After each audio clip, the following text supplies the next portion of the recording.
starts right now. New at noon, it seems surveillance video helped police identify and track down an accused killer. Police arrested a teenager in connection with the shooting death of another teenager on the northeast side last month.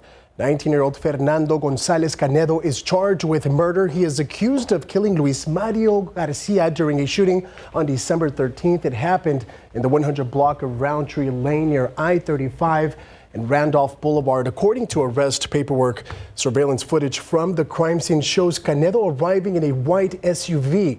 Now, Garcia is seen driving by in the SUV, turning around to follow Garcia's car. In the footage, both vehicles leave the camera view, and 50 seconds later, shots were heard. At the scene, police found Garcia shot. He was taken to the hospital where he later died. And this noon, police are hoping you can help them solve a couple of open cases, including a murder. Police say 21-year-old Brandon Turley Jr. was in an apartment complex parking lot in the 5600 block of Culebra Road back on December 16th. That's when someone in a white car stopped there. Police say someone inside the vehicle started shooting and hit Turley. That driver sped off, leaving the victim for dead. And police are trying to solve a robbery case, and they want to talk to these two people about it. According to officers, on December 7th, two people walked up to someone in the 8000 block of Bandera Road. One of them flashed a gun, and the pair robbed the victim of money and then took off. If you can help police solve either of these cases, you can call Crime Stoppers at the number on your screen. That's 210-3224-STOP. And a look outside with live cam, 70 degrees. It's been cold mornings, warm afternoons, but change is coming, Justin. Yeah, we do have some changes. As early as tomorrow, we're going to start to see a little bit more humidity, which means maybe some fog, some cloud cover. But let's enjoy today because it is so nice out there. It's a roll down the windows, turn up the music kind of day if you're going to be out driving in your car. Temperature-wise, we're sitting at 71 right now here in San Antonio, 65 Boulevardy, 59 in Seguin, although that number probably is going to jump up here soon. That seems a little low. 72 Hondo, 71 in Uvalde, cloud-free skies, I should say, for the entire area. We're going to see one of those big swings in temperatures today. We started off at 43 this morning. We end up at 75 this afternoon. With those blue skies, you get that big swing in the temperatures, 32-degree swing, in fact. So another awesome day. But the weekend changes a little bit. We mentioned we get more humidity tomorrow, and that means a damp start on Saturday with some fog and drizzle, maybe a few showers late as a front comes through, maybe a few showers early on Sunday before some clearing late in the day. Temperatures will be still pretty comfortable, but we'll have to contend with the cloud cover and rain. We'll talk more about that and the extended 7-day forecast coming up in just a few minutes. Thank you, Justin. Well, San Antonio's police chief says he is not ready to close the investigation yet regarding a shooting last night that put a man in the hospital. He says in the meantime, two officers are on administrative duty after one of them shot the man. As Katrina Weber reports, the motel where it happened has seen its share of trouble. Whether on the ground or from the sky, you could see there was big trouble at the luxury inn. San Antonio police swarmed the 1400 block of Culebra Road last night after at least one officer shot a man. Police were answering a call about an armed man after 8:30 when they met up with the 911 caller in the parking lot. Reported that he was arguing with the guy was waving the gun around. Chief William McManus says the officers found out the man with the gun was back in his room at that point. One officer walked up, the other officer stayed in the parking lot, knocked on the door. The first thing that came out of the door was the gun.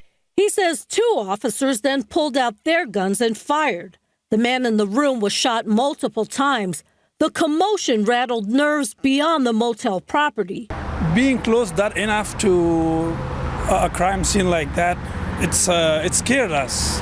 While this violent clash involving police may have come as a disturbing surprise to some people, this is not the first time there's been a major police presence at this motel. During one call back in July, members of the Lone Star Fugitive Task Force kicked their way into a second-floor room and arrested a suspect in a capital murder case. 24-year-old Juan Antonio Reyes is accused of shooting and killing two people that month, whose home also was set on fire. The man shot by police last night, meanwhile, survived. McManus says the case is still under investigation. Katrina Weber, KSAT 12 News. A warning from Schertz police about phone scammers targeting victims by claiming their family members are being held captive and demanding money for their release. Officials say they've received multiple reports of these virtual kidnapping ransom scam calls. And in some cases, the victim may hear actors screaming in the background of the call, making it seem like an actual kidnapping. Experts say there are some key indicators that would point towards the phone call being a scam. We have that list posted right now on KSAT12. And right now on the House floor, a 7th round of voting is underway for the Speaker of the House. And Republican Kevin McCarthy is still trying to get enough support to secure the position. So far, it seems McCarthy may not have the votes he needs this time either, but votes are still being tallied. This comes after McCarthy committed to even more concessions, all in an effort to win over lawmakers. The statement says has left the House unable to fully form and govern. Lawmakers can't get to business without electing a speaker. The Biden administration says it'll immediately begin turning away Cubans, Haitians, and Nicaraguans who cross the U.S.-Mexico border illegally. This marks a major expansion of an existing effort to stop Venezuelans attempting to enter the U.S. The administration says it'll instead accept 30,000 people per month from the 4 nations for 2 years and offer the ability to legally work. However, migrants must enter the U.S. legally, have eligible sponsors, and pass vetting and background checks. Amid the change, President Joe Biden is expected to travel to El Paso this weekend. It will be his first trip to the southern border as president. And Pope Emeritus Benedict XVI has now been laid to rest. This after funeral services took place just hours ago. As ABC's Mike Marza reports, the Vatican says about 50,000 faithful attended. Following a funeral service in St. Peter's Square, Pope Emeritus Benedict XVI's coffin was transported through the basilica to the crypts below the Vatican, his final resting place, the first crypt of John Paul II, which was vacated when John Paul II became a saint and was moved to a chapel inside the basilica. Before his death, Benedict had requested a simple ceremony. His successor, Pope Francis, celebrating the funeral mass. The first time in modern history, a current pope eulogized a retired pope. When Pope John Paul II died, there were more than 1 million people here in Rome. But Benedict had withdrawn from the public after he resigned, and the crowds were much smaller. An estimated 50,000 people gathered to pay the respects. First time I couldn't believe just how his humility and his love for the church, his piety came shining through when he entered that balcony for the first time. And I thought, I need to be here because he is my Pope. Cardinals and other religious leaders in attendance, as well as delegations from Italy and Germany, Benedict's home country. The bells of all Catholic churches across Germany rang out during his funeral. Benedict spent nearly a decade of retirement in virtual seclusion within the walls of the Vatican. He's going to be remembered as one of the greatest intellects in the history of the church, which is saying something in 2,000 years. Pope Benedict is considered one of the 20th century's greatest theologians who spent his entire lifetime upholding the church's doctrine. He will also be remembered as the first pontiff in some 6 centuries to retire, an act that may have changed the papacy. Mike Marza, ABC News, the Vatican. And Hines Ward and the San Antonio Brahmas learned their 2023 XFL schedule today. Larry will have lots more coming up in sports. It's almost time to Rodeo San Antonio, and while for most of us that might mean food and music, for some local students, it's the culmination of a lot of hard work. A look at the projects they'll be showing off at this year's event.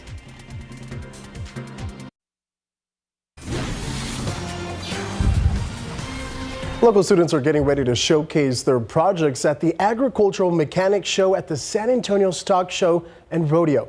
My colleague Tiffany Huertas takes us to Lavernia High School with a look at what the students have learned over the last few months. 15 projects were created here at Lavernia High School, and they'll be showcased at the rodeo this year. From barbecue pits to a deer feeder, Ag Mechanics teacher Clark Tolson joins us this morning. Good morning. Talk to us about these cool projects here. Good morning. So these projects are showcasing career and technical education. As you guys know, career and technical education is the future of the Texas economy. And without a doubt, we are happy to be able to teach these kids these important skills that they will need whenever they go into their future careers. This morning, we also have high school senior Mason Meyer. Good morning, Mason. Talk to us about your project here. So I built a barbecue pit. I got this grate here. You can take it out easily to be able to access underneath. And I first started learning how to do this back in my sophomore year. And I built a hog trap. And this year I wanted to build something more complicated. And I've really learned how to MIG weld and really get good at it. Mr. Tolson's been helping me a lot with this project as well. And I plan to take this to San Antonio. So it'd be cool to be able to show the judges my project and tell them what I'm all about. For other students watching, what message do you have for them if they're interested in maybe doing something similar? Pick something small that you know you can do and just go after it, get after it, and have your teacher help you, with Mr. Tolson or any other ag teacher. And you can really tell the love that you put into this. Congratulations. I'm excited for you. Good luck. We're reporting here from Lavernia High School. Tiffany Huertas, KSAT12 News. Great story. And taking a look outside through live cam, it's 70 degrees outside, blue skies here in beautiful San Antonio, but will the weather hold up? Justin. Well, that is the question, and I think we're all kind of loving this weather right now. I mean, that's as blue as the skies get. It does change tomorrow. We get some more moisture in here, and then things change a little bit over the weekend. On the flip side of things, we need some rain. We really, really do, because the aquifer continues to drop. It's down 0.3 of a foot to 636.4 in your pollen count. Here's some fantastic news. Mountain cedar is down. It's still in the high category, but down significantly from yesterday, down to 3,400. Molds are low at 220. What about that rain? How much could we see? A look at that weekend forecast coming up.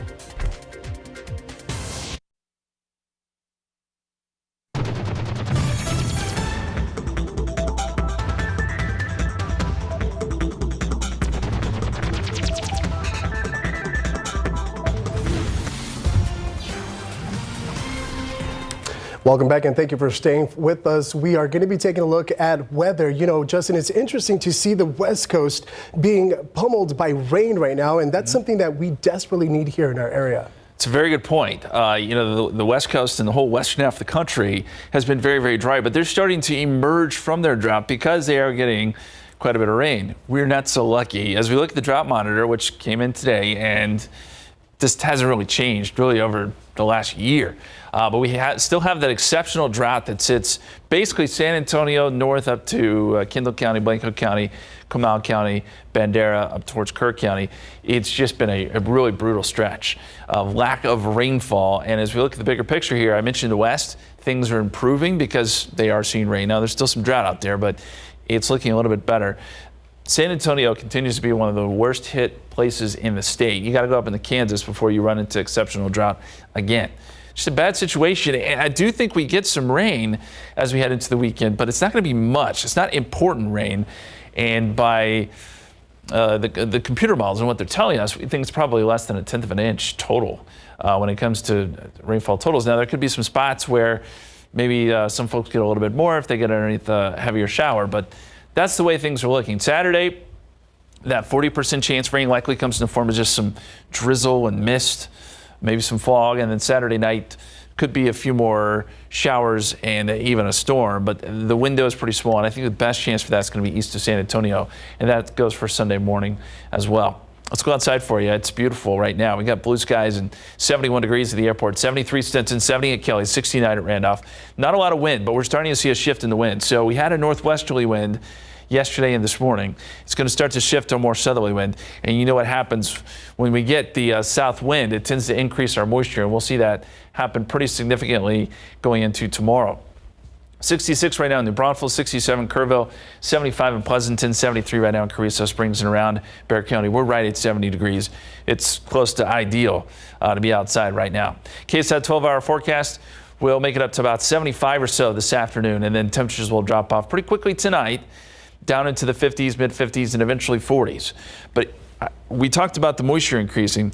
Dew points are going to go from 20s right now into the 40s by tomorrow morning. So the dew point will be very close to the temperature. And once that happens, you get fog. So I think fog is a distinct possibility tomorrow morning. Keep that in mind for the commute. And as moisture continues to increase as we get into Saturday, That sets the stage for a few showers and storms. You can see where the frontal boundary will be. It'll be a slow moving boundary, but it'll make it in here by Saturday night. Here's the bigger picture, and we looked at the West Coast a little bit earlier, and it's still getting pounded here with heavy rain, heavy snow. This was a very big system that has pulled into the western part of the country. We'll see some energy from that, not like what they're seeing here, but some of that energy does make it into Texas over the weekend. Look at all the watches and warnings. Flash flood watches, winter storm warnings, high wind warnings. Really is not a great situation there anywhere in California, San Francisco, all the way down to LA with that heavy rain and heavy snow. For our forecast, it looks like we'll see clear weather all the way through tonight. Then watch how quickly the fog develops by tomorrow morning, right there. So some patchy fog to start. Clouds probably hold on through about noon, and then I do think we'll see a little bit of clearing tomorrow, but a lot more cloud cover on Saturday. We start off with drizzle and fog, so just overall damp to start your Saturday. And then as the front slowly moves in, we'll see about a 30% chance of shower, maybe a storm. And that'll continue in Sunday morning before things eventually clear out. So 74 tomorrow, 72 on Saturday, mostly cloudy with that chance of rain, especially Saturday night into Sunday morning. And then 68 on Sunday, and then more great weather next week. These fronts aren't really doing much for our temperatures. Stays pretty comfortable all the way through the 7-day forecast, guys. And so today, let's enjoy this beautiful day. And as you said, just cruise and put your favorite jams. Yes. Roll down the windows. All right, thanks, John. Look out for the fog in the morning, those morning commuters. That's right. But now we're going to head our way to the world of sports. It's only the first year of the week. So many things already happening, including with our Spurs in New York last night. Yeah, the Spurs were going for the 2-game regular season sweep of the New York Knicks last night at New York, but it didn't happen. The Spurs certainly had their chances, and Keldon Johnson didn't get a chance to tie the game late in the contest. Plus, we'll have the latest on Bills' young safety, Damar Hamlin, coming up.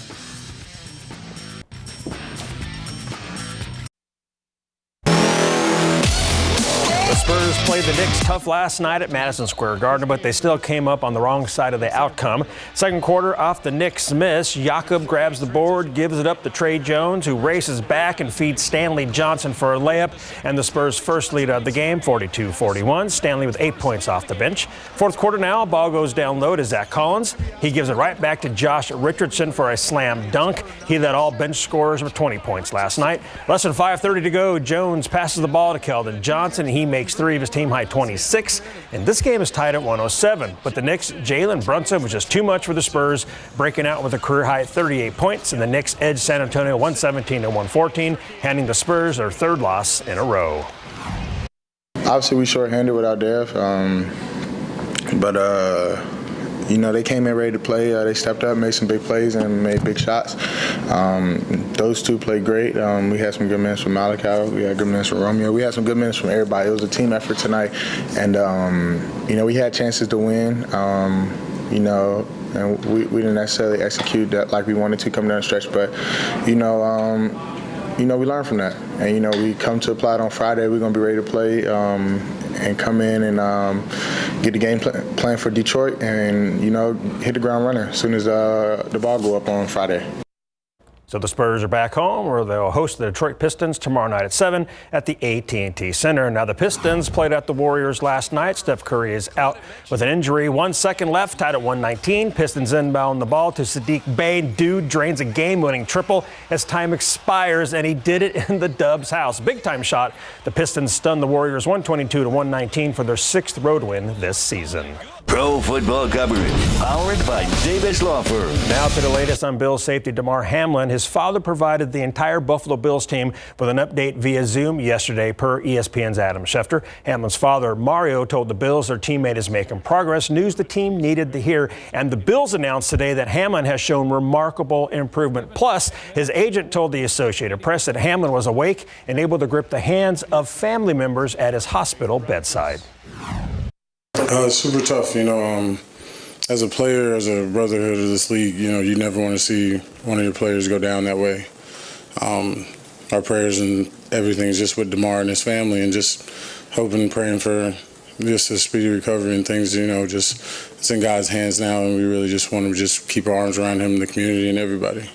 NFL is still undecided on what to do with the Bills-Bengals game that was suspended. XFL Brahmas head coach Hines Ward has spent a lot of time in town, and he's always smiling as he promotes his team in the XFL. Today, the XFL releases 2023 schedule. And here's the Brahmas schedule, some key dates. They'll open the season Sunday, February 19th, 2 p.m. at the Alamodome St. Louis. Week 3 will see their first matchup with Houston on Sunday, March 5th in Houston at 7 p.m. And Week 5 is their first ever contest with Arlington. That's March 19th, 9 p.m. at the Dome. And they'll close out the regular season Saturday, April 22nd at the Dome with DC at 2 p.m. And the playoffs will start on Saturday, April 29th. And hopefully, the Brahmas will be in the playoffs. Hopefully. Yes. We can keep our fingers crossed. Absolutely. Well, thank you so much, folks.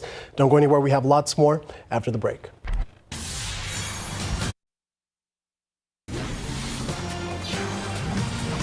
The FDA is ramping up its fight against RSV. The agency is currently reviewing an application for an antibody that could help prevent the respiratory virus in infants. AstraZeneca and Sanofi, the pharmaceutical companies behind the antibody, announced Thursday that the FDA has said it will expedite its review, and that if it's approved, it could be available to infants and toddlers later this year. The preventative, called Nurse VMAB, would be the first of its kind antibody to help protect against RSV in infants in their first year of life. Now, the respiratory virus hit hard this winter. While it can be mild for many children and most adults, studies show it's the leading cause of hospitalizations in all infants. CVS and Walgreens have agreed to sell an abortion pill in their pharmacies where it is legal under state law. That follows an important regulatory change from the Food and Drug Administration. The drug, mifepristone, is the first of 2 drugs administered in a medical abortion regimen.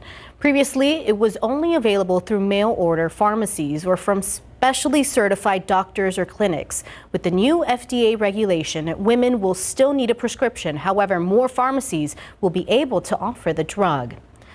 About a fourth of U.S. service members have experienced food insecurity in recent years. That's according to a new report from the RAND Corporation. The report said 25.8% of members of the Army, Air Force, Navy, Marine Corps, and Coast Guard were food insecure, and more than half of that percentage were active duty troops. The USDA defines food insecurity as a lack of consistent access to enough food for every person in a household to live an active, healthy life. The report is based on data from 2016 and 2018 reports from the Pentagon over the active duty force. The lead author of the report said the cause of the insecurity is not clear and may require more study.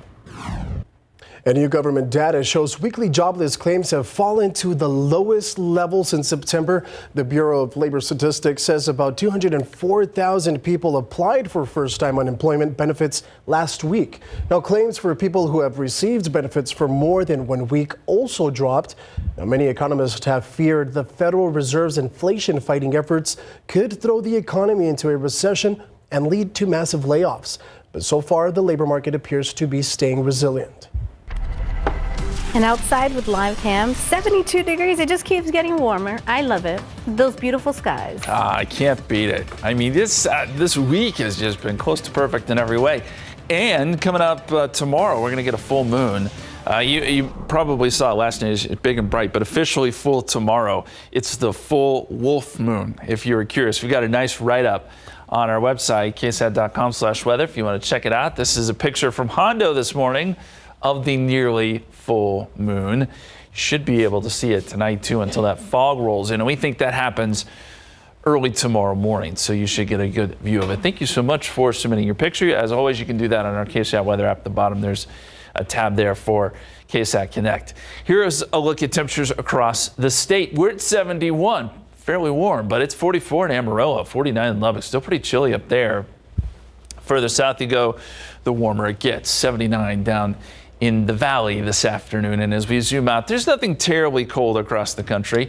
I mean, 5 in Bismarck, that's pretty cold, but it's kind of the one spot. Even International Falls at 12, but everyone else is doing pretty well. There's no big cold outbreak really settling in across the country. After all, this is winter. You expect temperatures like that up across the Midwest.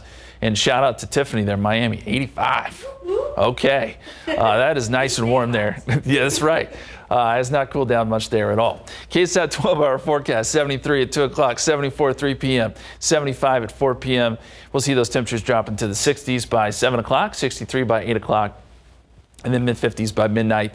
If we're going to see fog, likely develops early tomorrow morning as the moisture starts to seep back into the area. And that's not the only day with fog. Saturday is going to see quite a bit of it, too. We'll talk more about that forecast here in just a bit, guys. Reagan High School basketball star Sammy Wagner graduated early to join the Oregon Ducks. Larry will have lots more later in sports. The latest federal data shows airlines mishandled 2 million bags in 2021.